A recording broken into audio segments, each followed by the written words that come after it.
AFCON 2023, Day 4, and Burkina Faso have beaten Mauritania 1-0. The Stallions have overcome the Lions of Chingeti. It took a last-minute penalty from none other than Bertrand, who came off the bench with about 17 minutes to go of regular time. He did a lot of good, but he also did a few dumb things. Namely, that one shot from outside the D, which they had a run on his outside. They just laid it off. He decided to shoot a very tame effort at the goalkeeper. Not just the goalkeeper catches and just lies down with it. But that was the only thing. I feel like he became a way more lively. He brought a bit way more energy on the right side. There's this thing he does when he's going on around with a player and then he just stops the ball and he just goes like this, like left, right over the ball, and you're like, where is this guy going? You don't know what he's going to do. And you never get the ball from him.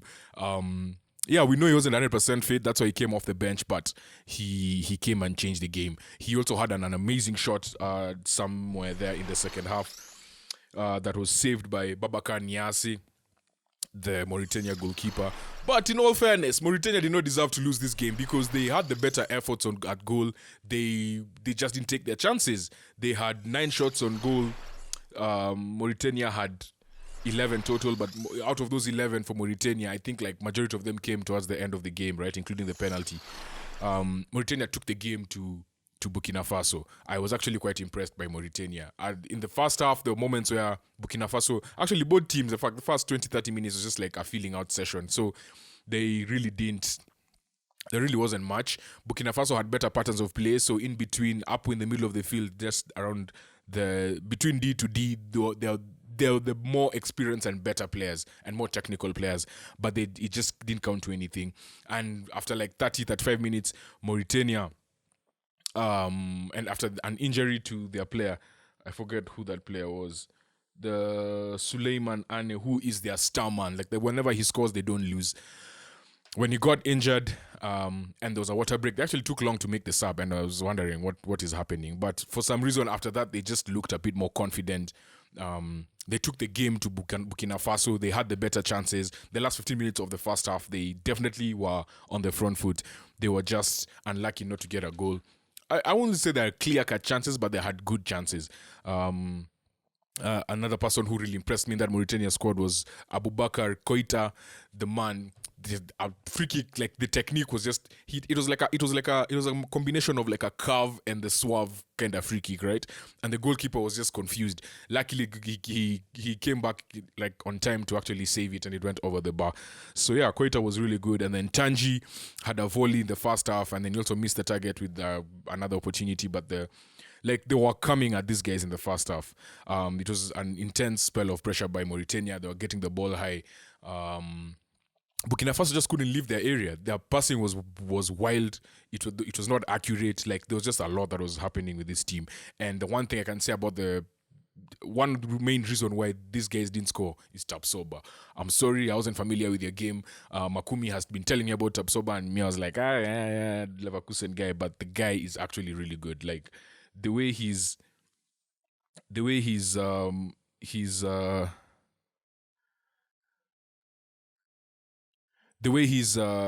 defends, like it's just something else. Like this man is just different gravy.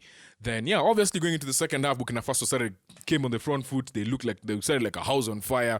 There was a pass from Yago, and this was later on though, like in the 70-something minute, right? The boy Sidi Bona, I think that's his name. This was the Mauritania player, quite shifty. Like he had an amazing shot that Kofi saved the Burkina Faso goalkeeper. But all in all, like Mauritania didn't take their chance, and that's when Bertrand Traore came in.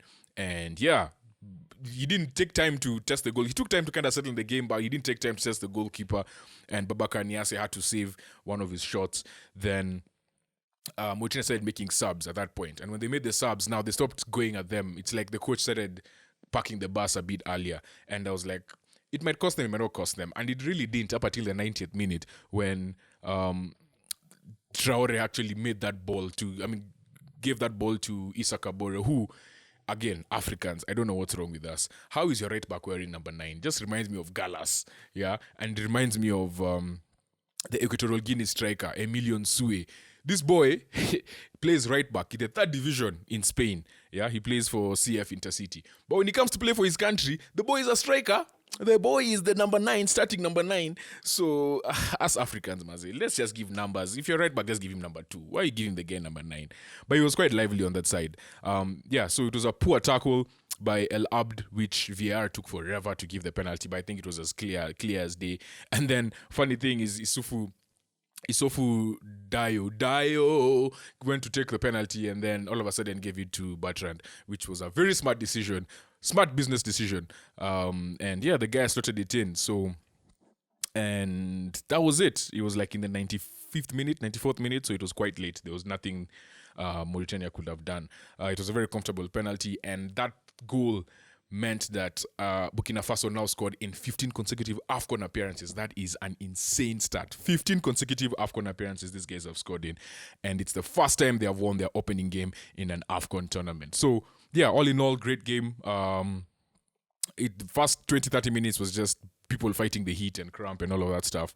But they were solid. They were solid. So, both teams were solid. I think in terms of defending, I really loved the defending of Ali Abed, El Abd for Mauritania, and of course Tabsoba. Those three were just epitome of defending today, and I really enjoyed watching them play. So yeah, Burkina Faso go top of the group, and then Algeria, Angola on 1 point, and Mauritania in last place with 0 points. And that is how Group D looks. And we're moving on to Group E. Big games today: Tunisia versus Namibia and Mali taking on South Africa. Peace.